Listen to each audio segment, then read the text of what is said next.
দুবাইয়ে বিপুল সম্পদের মালিক ৭০ বাংলাদেশিকে চিহ্নিত করেছে দুদক। সবাই আওয়ামী লীগ ঘনিষ্ঠ ব্যবসায়ী, রাজনীতিক।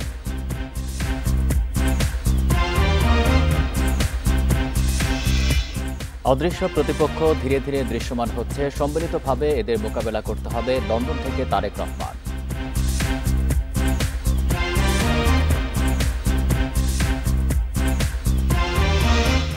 পারভেজ হত্যা মামলার আরও ২ আসামি গ্রেপ্তার। বৈষম্য বিরোধী নেতা মিয়াজি রিমান্ডে, স্কলার্সের ২ ছাত্রী বহিষ্কার।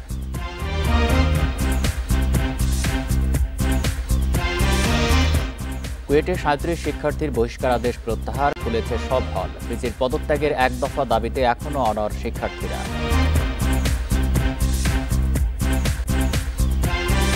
বান্ডেল থাকলে প্রতি সেনমানিতে টাকা বাঁচবে। বিকাশ সেনমানি বান্ডেল কিনে জিতুন প্রতি লেনদেনে। স্বাগত বিরতিহীন রাত ৯টায় বাংলাদেশে। আপনাদের সাথে আছি আমি আলী আশরাফ। শুনছিলেন শিরোনাম, যাচ্ছি পুরো খবরে। অর্থ পাচার করে গোল্ডেন ভিসায় দুবাইয়ে সম্পদের পাহাড় গড়েছেন ৪৫৯ বাংলাদেশি। এর মধ্যে ৭০ জনকে চিহ্নিত করেছে দুদক। তালিকায় আছেন পদ্মা ব্যাংকের সাবেক চেয়ারম্যান চৌধুরী নাফিস শরাফত, রাজনীতিক, ব্যবসায়ী সহ আওয়ামী লীগের ঘনিষ্ঠরা।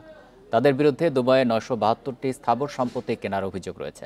এনবিআরের কাছে তাদের কর বিষয়ে তথ্য চেয়েছে দুদক। অর্থনীতি নিয়ে তৈরি শ্বেতপত্র প্রতিবেদনে উঠে আসে বিগত আওয়ামী লীগ সরকারের আমলে ২৩,৪০০ কোটি ডলার বিদেশে পাচার হয়েছে। হিসেব অনুযায়ী প্রতি বছর গড়ে ১,৮০,০০০ কোটি টাকা পাচার হয়। দুর্নীতি দমন কমিশনের এক অনুসন্ধানে উঠে আসে ৪৫৯ জন বাংলাদেশি নাগরিক বিপুল পরিমাণ অর্থ বিদেশে পাচার করেছে এবং সংযুক্ত আরব আমিরাতের দুবাইয়ে ৯৭২টি স্থাবর সম্পত্তি কিনেছে। এসব ব্যক্তিরা সুইজারল্যান্ড সহ বিভিন্ন দেশের ব্যাংকে অর্থ পাচার করে সেই অর্থের বিনিময়ে গোল্ডেন ভিসা সুবিধার আওতায় আমিরাতে সম্পত্তি কিনেছেন। গত ১৬ এপ্রিল দুদকের এক চিঠিতে এসব ব্যক্তিদের আয়কর সংক্রান্ত যাবতীয় তথ্য চাওয়া হয়েছে জাতীয় রাজস্ব বোর্ডের কাছে। এতে বলা হয়, দুবাইয়ে সম্পত্তি কেনা অর্থের উৎস হিসেবে সুইস ব্যাংক সহ বিভিন্ন বিদেশি ব্যাংকে রাখা অর্থ ব্যবহারের প্রমাণ পাওয়া গেছে। ৭০ জনের তালিকায় দেখা যায় সাবেক ব্যাংকার, রাজনৈতিক ও ব্যবসায়ী সহ বিদায়ী আওয়ামী লীগ সরকারের ঘনিষ্ঠ ব্যক্তিরাও রয়েছেন। বিশ্লেষকরা বলছেন, পাচার করা অর্থ ফেরত আনতে রাজনৈতিক ও কূটনৈতিক বিচক্ষণতার উপর নির্ভর করছে। তাই সেই দেশের আইন অনুযায়ী এটা প্রমাণ করতে হবে যে এটি বাংলাদেশ থেকে অবৈধ প্রক্রিয়া এসে সেখানে অবৈধ প্রক্রিয়া বা লিগ্যালাইজ হয়েছে।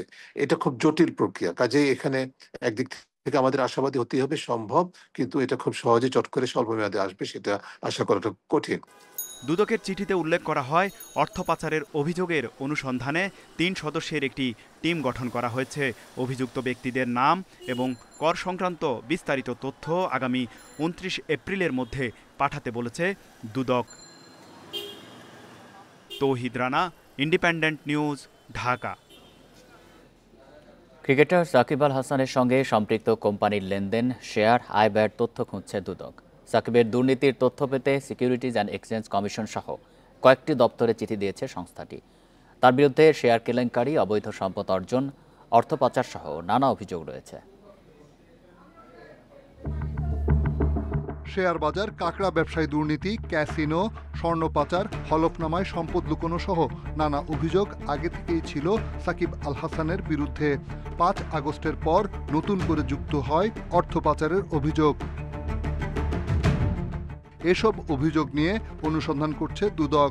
দুর্নীতির তথ্য পেতে বিএসইসি, ঢাকা স্টক এক্সচেঞ্জ ও জয়েন্ট স্টক কমিশনে চিঠি পাঠিয়েছে সংস্থাটি। সাকিবের সঙ্গে সম্পৃক্ত বিভিন্ন কোম্পানির আর্থিক লেনদেন, শেয়ার মালিকানা, বিনিয়োগ ও আয় ব্যয়ের খতিয়ান চাওয়া হয়েছে। এই বিষয়ে অনুসন্ধান আছে এবং অনুসন্ধান কার্যক্রম আমাদের যে টিম গঠন করা হয়েছে তারা এই সংক্রান্ত দালিলিক প্রমাণাদি সংগ্রহের জন্য যা যা করণীয় সবই করবেন। এদিকে অবৈধ সম্পদ অর্জনের অভিযোগে হবিগঞ্জ ৪ আসনের সাবেক এমপি মাহবুব আলী ও তার স্ত্রীর বিরুদ্ধে মামলা করেছে দুদক। অভিযোগ সংশ্লিষ্ট জনাব মোহাম্মদ মাহবুব আলী, সাবেক সংসদ সদস্য, হবিগঞ্জ ৪ এবং সাবেক প্রতিমন্ত্রী, বেসামরিক বিমান পরিবহন এবং পর্যটন মন্ত্রণালয় কর্তৃক পাবলিক সার্ভেন্ট হিসাবে দায়িত্ব পালনকালে ক্ষমতার অপব্যবহার করে অসাধু উপায়ে জ্ঞাত আয়ের উৎসের সাথে অসঙ্গতিপূর্ণ ৫,৪৮,০০,০০০ টাকারও বেশি মূল্যের সম্পদের মালিকানা অর্জন ও দখলে রাখার অপরাধ অনুসন্ধানকালে প্রমাণিত হয়েছে। এদিকে অর্থ পাচার রোধে কঠোর অবস্থানের কথাও জানিয়েছে দুদক। রিশাদ হুদা, ইন্ডিপেন্ডেন্ট নিউজ, ঢাকা। অদৃশ্য প্রতিপক্ষ ধীরে ধীরে দৃশ্যমান হচ্ছে। এরাই বিএনপির বিরুদ্ধে অপপ্রচার চালাচ্ছে বলে মন্তব্য করেছেন দলটির ভারপ্রাপ্ত চেয়ারম্যান তারেক রহমান। তিনি বলেন, সম্মিলিতভাবে ষড়যন্ত্রকারীদের মোকাবেলা করতে হবে। বুধবার ৩১ দফা নিয়ে কর্মশালায় এসব কথা বলেন তারেক রহমান। এ সময় তিনি জানান, ৩১ দফা বাস্তবায়নের মধ্য দিয়ে জুলুমের প্রতিশোধ নিতে হবে। রাষ্ট্র কাঠামো সংস্কারে ৩১ দফা বাস্তবায়ন নিয়ে রংপুর, নীলফামারী ও সৈয়দপুরে কর্মশালার আয়োজন করে বিএনপি। দিনব্যাপী এই কর্মশালায় বক্তব্য রাখেন বিএনপির প্রশিক্ষণ সেলের নেতারা। মানুষের কাছে পৌঁছে দেওয়ার একটা পদ্ধতি সম্পর্কে অতি সংক্ষিপ্তভাবে আমি কিছু কথা বলবো। প্রধান অতিথির বক্তব্যে বিএনপির ভারপ্রাপ্ত চেয়ারম্যান বলেন, বিএনপিকে নিয়ে ষড়যন্ত্র থেমে নেই, ঐক্যবদ্ধভাবে ষড়যন্ত্র মোকাবেলা করতে হবে। তিনি বলেন, বিএনপির পক্ষেই দেশের মানুষের জন্য কিছু করা সম্ভব, অন্য কারো পক্ষে নয়। আমাদের সেই অদৃশ্য প্রতিপক্ষ আস্তে আস্তে দৃশ্যমান হচ্ছে, সাথে আরো বিভিন্ন প্রতিপক্ষ কিন্তু তাদের সাথে যোগ করছে। কাজেই দেশের জন্য, দেশের স্বার্থে আমরা যা করতে চাই, এটি যত বেশি সংখ্যক আমরা মানুষের কাছে নিয়ে যেতে পারবো, মানুষের সমর্থন অর্জন করতে পারবো, আমরা আমাদের সেই দৃশ্য বলেন, অদৃশ্য বলেন বা দৃশ্যমান প্রতিপক্ষকে আমরা তত শক্ত, তত জোরালোভাবে আমরা তাদেরকে মোকাবেলা করতে পারবো। তারেক রহমান বলেন, রাজনীতির মূল পুঁজি জনগণ এবং তাদের সমর্থন, তাই জনগণের আস্থা ধরে রাখার বিকল্প নেই। বিএনপিকে এই জনগণ আস্থায় রাখে, বিশ্বাস করে। তারা মনে করে দেশের জন্য, মানুষের জন্য যদি কিছু করতে পারে, কিছু করা সম্ভব হয়, তাহলে পারলে বিএনপি পারবে।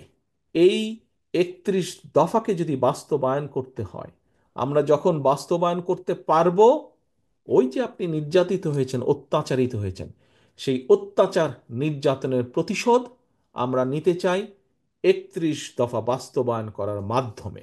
বিএনপির ৩১ দফা তৃণমূলে পৌঁছে দিতে নেতাকর্মীদের প্রতি আহ্বান জানান ভারপ্রাপ্ত chairman Tarique Rahman. Nurselina Shiuli, independent news, Dhaka. Prime Asia ইউনিভার্সিটির শিক্ষার্থী পারভেজ হত্যা মামলার মূল আসামি মেহরাজ ইসলামকে গাইবান্ধা থেকে গ্রেপ্তার করেছে র্যাব। বিকেলে গণমাধ্যমে পাঠানো এক বার্তায় এই তথ্য জানায় বাহিনীটি। এছাড়া মাহাতির হাসান নামে আরও এক আসামিকে চট্টগ্রাম থেকে গ্রেপ্তার করেছে পুলিশ। এ নিয়ে এই মামলায় গ্রেপ্তার হলো ৬ জন। এদিকে এই মামলায় গ্রেপ্তার বৈষম্যবিরোধী ছাত্র আন্দোলনের বনানী শাখার যুগ্ম সদস্য সচিব হৃদয় মিয়াজিকে ৭ দিনের রিমান্ড দিয়েছে আদালত। দুপুরে ঢাকার সিএমএম আদালতের অতিরিক্ত চিফ মেট্রোপলিটন ম্যাজিস্ট্রেট মোহাম্মদ সানাউদ্দার আদালত এই আদেশ দেন। এর আগে এই হত্যা মামলায় গ্রেপ্তার আরও ৩ জনকে রিমান্ডে পাঠিয়েছে আদালত। এছাড়া ঘটনা খতিয়ে দেখতে ৫ সদস্যের কমিটি করেছে বিশ্ববিদ্যালয় প্রশাসন।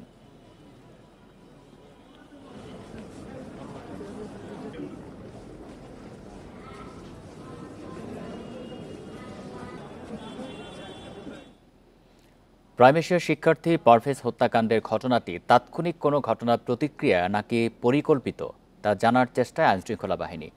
রিমান্ডে থাকা আসামিদের জিজ্ঞাসাবাদ শেষে পুলিশ জানিয়েছে, এজাহারভুক্ত আসামি মেহরাজ ও মাহাতির ফোন করে তাদেরকে ঘটনাস্থলে যেতে বলেন।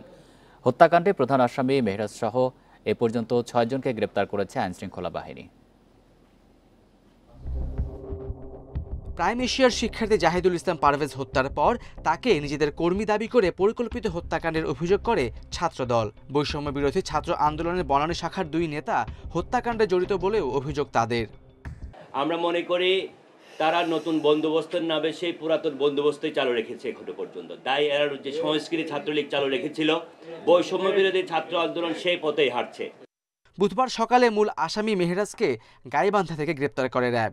এর আগে মঙ্গলবার রাতে কুমিল্লায় গ্রেপ্তার হয় এজাহারভুক্ত আরেক আসামি বৈষম্য বিরোধী ছাত্র আন্দোলনের নেতা হৃদয় মিয়াজি। সোমবার মহাখালীতে গ্রেপ্তার 3 আসামি রিমান্ডে জানিয়েছে, ঘটনার দিন মেহরাজ ও মাহাথির তাদের ফোন করে ঘটনাস্থলে যেতে বলে। সেখানে গিয়ে আরও অনেককে দেখতে পায় তারা। তবে পারভেজকে কে ছুরিকাঘাত করেছে তা এখনও জানতে পারেনি পুলিশ। আমরা চেষ্টা করছি এই ঘটনার প্রকৃত রহস্যতা উদ্ঘাটন করার জন্য। এই ক্ষেত্রে আসলে কোনো রাজনৈতিক বা অন্য কোনো কারণ আছে কিনা সেগুলো মুখ্য বিষয় না। আমরা প্রকৃত কারণটা যেন ফুটিয়ে ওঠে এবং প্রকৃত দোষীরা যেন বিচারের মুখোমুখি হয় সেই ব্যবস্থাই আমরা করছি। এদিকে পারভেজ হত্যার ঘটনায় সম্পৃক্ততার অভিযোগে 2 ছাত্রীকে সাময়িক বহিষ্কার করেছে স্কলার্স ইউনিভার্সিটি। পুলিশ বলছে তদন্তের স্বার্থে তাদেরকেও জিজ্ঞাসাবাদ করা হতে পারে। সেই শিক্ষার্থীর যদি কোনো বিভাগীয় ব্যবস্থা বা স্বাস্থ্যমূলক ব্যবস্থা গ্রহণ করা হয় সেটা সংশ্লিষ্ট বিশ্ববিদ্যালয় কর্তৃপক্ষ তারা গ্রহণ করতে পারেন। এর বাইরে যদি ফৌজদারি অপরাধের সাথে কারো নাম চলে আসে আমাদের তদন্তে, তাহলে সেক্ষেত্রে পুলিশ আইনানুগ ব্যবস্থা গ্রহণ করবে। পারভেজ হত্যা মামলায় 8 জনের নাম উল্লেখ সহ অজ্ঞাত 20 থেকে 30 জনকে আসামি করা হয়েছে। Khaled Raihan, independent news, Dhaka. শিগগিরই স্টারলিংকের পরিষেবা চালু করতে চায় বাংলাদেশ। এ নিয়ে কাতারে প্রধান উপদেষ্টার সাথে আলোচনা করেছেন স্পেস এক্সের ভাইস প্রেসিডেন্ট লরেন ড্রেয়ার। বুধবার দোহায় আর্টনা শীর্ষ সম্মেলনের ফাঁকে এই আলোচনা হয়। 2 দশক ধরে ইলন মাস্কের সাথে কাজ করা ড্রেয়ার জানান, পরিষেবা চালুর সব কাজ শেষ পর্যায়ে। মে মাসের মধ্যে প্রযুক্তিগত উৎক্ষেপণ শুরুর প্রস্তুতি নেওয়া হচ্ছে। সাক্ষাতে অধ্যাপক মোহাম্মদ ইউনুস বলেন, বাংলাদেশের মানুষ স্টারলিংকের জন্য দিন গুনছে। এই অংশীদারিত্ব পুরোপুরি শুরু হবে প্রযুক্তিগত রোল আউটের মাধ্যমে। ইলন মাস্কের আরেকটি প্রতিষ্ঠান পেপ্যালও বাংলাদেশে ডিজিটাল লেনদেনের সহায়ক হিসাবে কাজ করার বিষয়টি বিবেচনায় রয়েছে বলেও জানান প্রধান উপদেষ্টা।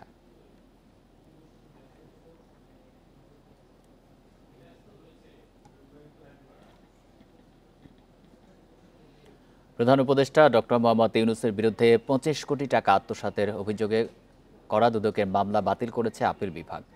বুধবার প্রধান বিচারপতি ডক্টর সৈয়দ রেফাত আহমেদের নেতৃত্বাধীন 4 বিচারপতির বেঞ্চ ডক্টর ইউনুসের আপিল মঞ্জুর করে এই রায় দেন। আসামি ও দুদকের উভয় পক্ষের আইনজীবী বলেন, এই রায়ের ফলে মামলাটি ভিত্তিহীন ও উদ্দেশ্য প্রণোদিত বলে প্রমাণিত হলো। প্রধান উপদেষ্টা হওয়ার মাসখানেক আগেও দুদকের এই মামলায় আদালতে হাজিরা দিতে হয় অধ্যাপক ডক্টর ইউনুসকে। আদালত কক্ষের লোহার খাঁচায় ঢুকিয়ে নাজেহাল করা হয় তাকে। এটা আমার জীবনের একটা স্মরণীয় ঘটনা যে লোহার খাঁচার ভেতরে দাঁড়িয়ে আছি আদালতের কাঠগড়ায়। এই অভিশপ্ত জীবনের একটা অংশ অপমানের চূড়ান্ত পর্যায়ে নিয়ে যাওয়ার জন্য এটা বানানো হয়েছে। 2023 সালে ডক্টর মোহাম্মদ ইউনুস সহ গ্রামীণ টেলিকমের শীর্ষ 8 কর্মকর্তার বিরুদ্ধে শ্রমিকদের 25 কোটি টাকা আত্মসাৎ ও পাচারের অভিযোগে মামলা করে দুদক। এই মামলায় ঢাকার বিশেষ জজ আদালত 4 অভিযোগ গঠন করলে এর বৈধতা চ্যালেঞ্জ করে এবং মামলাটি বাতিল চেয়ে হাইকোর্টে আবেদন করেন মোহাম্মদ ইউনুস সহ অন্য আসামিরা। কিন্তু ওই আবেদন খারিজ করে রায় দেয় আদালত। পরে হাইকোর্টের এই রায়ের বিরুদ্ধে আপিল করা হয়। এরই মধ্যে শেখ হাসিনার সরকার উৎখাত হলে তাড়াহুড়া করে 11ই আগস্ট ওই মামলাটি প্রত্যাহার করে নেয় দুদক। হাইকোর্টের আদেশটি স্যাটিসফাইড করা হলো এবং এই মামলাটিকে আপিল অ্যালাউড করে এই মামলাটিকে কোয়াশমেন্ট অ্যালাউ করলো এবং অ্যালাউ করে আজকে সত্যের বিজয় হলো এবং আইনের মাধ্যমে এই মামলা থেকে ডক্টর মোহাম্মদ ইউনুস সহ বাকি যারা 7 জন আছেন সবাইকে এই মামলা থেকে খালাস দিয়েছেন। এদিকে দুদকের এখনকার আইনজীবী জানান, ভিত্তিহীন মামলা করে তৎকালীন সরকার একজন নোবেল বিজয়ীকে হেয় করেছে। এটা একটা আননেসারি হ্যারাসমেন্ট। তার মতো একজন মান্য লোক, একজন নোবেল পুরস্কার পাওয়া লোক, যেটা শতবর্ষে বাংলাদেশে একটা এসছে, সেইটা তার মতো মানুষকে এইভাবে অপদস্থ করা আমার মনে হয় যে ঠিক ছিল না। আইনজীবীরা জানান, অধ্যাপক ইউনুস অন্তর্বর্তী সরকারের প্রধান হওয়ার পর দুদকের তড়িঘড়ি করে মামলা প্রত্যাহারের ঘটনাই প্রমাণ করে এটি উদ্দেশ্য প্রণোদিত ছিল। Zahidul Bashar, independent news, Dhaka. আরও কিছু বিতর্কিত সরকারি কর্মকর্তাকে বাধ্যতামূলক অবসরে পাঠানো হচ্ছে। বিতর্কিত 3টি জাতীয় নির্বাচনে অতি উৎসাহী ভূমিকা রাখা সহ নানা অনিয়মে জড়িত শতাধিক কর্মকর্তার বিরুদ্ধে ব্যবস্থা নিচ্ছে সরকার। ধাপে ধাপে তাদের বিষয়ে তদন্ত শেষে দ্রুতই শাস্তিমূলক ব্যবস্থা নিচ্ছে জনপ্রশাসন মন্ত্রণালয়। ছাত্র জনতার গণঅভ্যুত্থানের মুখে গত 5 আগস্ট পতন হয় স্বৈরাচার হাসিনা সরকারের। বিগত 16 বছরের স্বৈর শাসনের অন্যতম সহযোগী প্রশাসনের অনেক কর্মকর্তাই মাঠ থেকে সর্বোচ্চ পর্যায়ে নানা বিতর্কিত কর্মকাণ্ডে জড়িত ছিল। এদের প্রত্যক্ষ সহযোগিতায় অনুষ্ঠিত হয় 2014 সালের একচেটিয়া, 2018 সালের রাতের ভোট আর 24-এর ডামি নির্বাচন। সরকার এরই মধ্যে বিতর্কিত নির্বাচনের দায়িত্বে থাকা ডিসিদের 22 জনকে বাধ্যতামূলক অবসরে পাঠিয়েছে। ওএসডি করেছে আরও 43 জনকে। নির্বাচনে বিতর্কিত ভূমিকা থাকা বাকি শতাধিক কর্মকর্তার তদন্ত চলছে। যাদের অতি উৎসাহী ভূমিকা পাওয়া যাবে তাদেরকে বাধ্যতামূলক অবসরে পাঠানো হবে। সেই সঙ্গে হবে বিভাগীয় মামলা।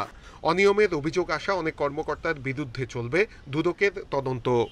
গোয়েন্দা সংস্থার কাছে তাদের পুরো তালিকা পাঠিয়ে দিয়েছি। এই রিপোর্টটা আসার পরে কার কতটুকু আনুপাতিক হারে ওভার অ্যাক্ট ছিল সেটা বিবেচনা করে ব্যবস্থা নেওয়া হবে। বিশেষজ্ঞরা বলছেন, বিতর্কিত কর্মকাণ্ডে জড়িতদের শুধু বাধ্যতামূলক অবসর বা ওএসডি করলেই হবে না, বিচারের আওতায়ও আনতে হবে। চাকরিচ্যুতি তার আসা যায় না, তার দরকারটা হলো পানিশমেন্ট। যে নিজস্ব আইনি প্রক্রিয়া ভায়োলেট করে যারা নির্বাচনকে প্রভাবিত করেছে তাদের যদি যথেষ্ট প্রমাণ পাওয়া যায়, সেই প্রমাণ সাপেক্ষে তাদের বিচার হওয়া দরকার। সংশ্লিষ্টরা বলছেন, অপরাধীদের শাস্তি নিশ্চিত করতে হবে, কিন্তু নির্দোষ কোনো কর্মকর্তা যেন শাস্তি না পায় সেদিকে খেয়াল রাখতে হবে। অতি উৎসাহী হয়ে যদি কেউ কিছু করে থাকে যেটা সাধারণ জনগণের বিপক্ষে গেছে, সুষ্ঠু ভোটের বিপক্ষে গেছে, তাদের বিরুদ্ধে জনপ্রশাসন যদি কোনো ব্যবস্থা নেয় সেটা তো যুক্তিযুক্ত হবে এবং আমি সমীচীন বলেই মনে করি। ইউএনও এবং এসিল্যান্ডের দায়িত্বে থাকা অবস্থায় বিতর্কিত কর্মকাণ্ডে জড়িত কর্মকর্তাদেরও তালিকা করছে জনপ্রশাসন মন্ত্রণালয়। বিশেষজ্ঞরা বলছেন, দেশের স্থিতিশীলতার জন্য সবার আগে প্রশাসনে পুরোপুরি শৃঙ্খলা ফেরাতে হবে। আর এর জন্য চাকরির বিধি বহির্ভূত কর্মকাণ্ডের সাথে যারা জড়িত ছিল তাদের বিরুদ্ধে নিতে হবে কঠোর ব্যবস্থা। সেই সঙ্গে মেধার ভিত্তিতে পদোন্নতি, পদায়ন ও বদলি করতে হবে। নূরে আলম, ইন্ডিপেন্ডেন্ট নিউজ, ঢাকা। কুয়েটের ৩৭ শিক্ষার্থীর বহিষ্কারাদেশ প্রত্যাহার করেছে বিশ্ববিদ্যালয় প্রশাসন। বুধবার সন্ধ্যার পর খুলে দেওয়া হয়েছে সব হল। এর আগে সকালে অনশন প্রত্যাহারে শিক্ষা উপদেষ্টার আহ্বান নাকচ করে আন্দোলন চালিয়ে যাওয়ার ঘোষণা দেন কুয়েটের শিক্ষার্থীরা। সোমবার বিকেল থেকে উপাচার্যের পদত্যাগের এক দফা দাবিতে আন্দোলনে খুলনা প্রকৌশল ও প্রযুক্তি বিশ্ববিদ্যালয়ের শিক্ষার্থীরা। ৩২ শিক্ষার্থীর মধ্যে ৩ জন অসুস্থ হয়ে সোমবার বাড়ি ফেরেন। মঙ্গলবার অসুস্থ হয়ে পড়েন আরও 2 শিক্ষার্থী। বুধবার সকালে অনশনরত শিক্ষার্থীদের সঙ্গে কথা বলতে কুয়েট ক্যাম্পাসে যান শিক্ষা উপদেষ্টা। এ সময় শিক্ষার্থীদের অনশন ভাঙার আহ্বান জানান। তদন্ত কমিটির উপর আস্থা রেখে অনশন কর্মসূচি প্রত্যাহারের অনুরোধও জানান তিনি। 3 জনের একটা কমিটি, যেখানে 2 জন ইউজিসি মেম্বার আছেন, মন্ত্রণালয়ের প্রতিনিধি আছেন, তারা সার্বিকভাবে পুরো জিনিসটা পর্যবেক্ষণ করে তারা সুপারিশ করবেন বলে আমরা আশা করছি এবং সুপারিশটা পাওয়ার সাথেই আমরা চেষ্টা করব যত দ্রুত সেটা কার্যকর করা যায়। তবে উপদেষ্টার আহ্বান প্রত্যাখ্যান করে উপাচার্যের অপসারণ না হওয়া পর্যন্ত আন্দোলন চালিয়ে যাওয়ার ঘোষণা দেন শিক্ষার্থীরা। যত সময় পর্যন্ত আমাদের একদফা দাবি মেনে না হবে তখন আমরা এখান থেকে উঠবো না। আমরা এমন অনুষ্ঠানে বসেছি, আমাদের মৃত্যু পর্যন্ত আমরা এখানে বসে থাকবো। টাইম এক্সটেন্ড না করা হোক, যত দ্রুত সমাধান করা হোক। আমাদের জুনিয়রগুলো আসলে আমরা এদেরকে দেখতে পারতেছি না, সবাই ডিহাইড্রেট হয়ে গেছে, কেউ কথা বলতে চাইতেছে না। গত 18 ফেব্রুয়ারি ক্যাম্পাসে দুপক্ষের সংঘর্ষের পর 37 শিক্ষার্থীকে বহিষ্কার করে বিশ্ববিদ্যালয় কর্তৃপক্ষ। Independent news. এই ছিল এখনকার সংবাদে। ইন্ডিপেন্ডেন্ট টেলিভিশনের সব খবরের আরো বিস্তারিত জানতে চোখ রাখুন ফেসবুক, ইউটিউব এবং এক্স।